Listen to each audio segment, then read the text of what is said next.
Now, the Y on the mountain has its own inauspicious origins.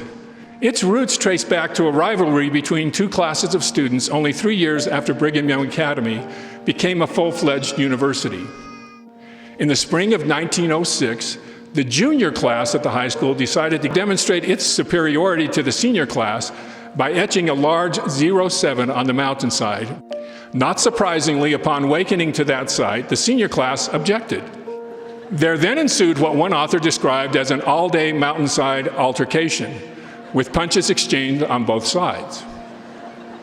BYU President George Brimhall and BYU High Principal Edwin Hinckley assembled a group, and a decision was made to have all classes join together to put the letters B, Y, and U on the mountainside.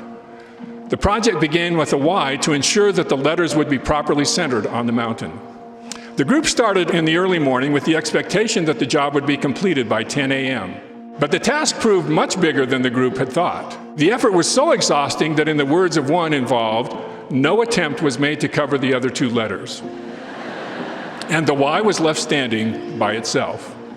And yet there is in that history two brief interrelated lessons that I offer as my advice to the graduating class today.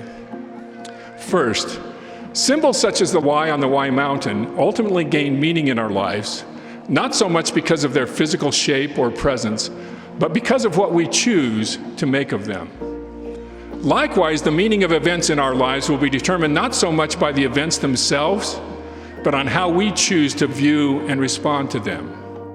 If we choose to view events in our lives from the eternal perspective that emanates from an understanding of God's eternal plan of salvation, our lives will be more productive, happier, and we will have greater strength to meet the challenges that will inevitably come our way. In times when you feel like you have failed, that nothing is going right, and that there is nothing that can be done about it, you can, and I pray that you will, trust God's remarkable promise that He can make all things work together for the good of those who love Him. God is that good and that powerful. We just need to trust Him.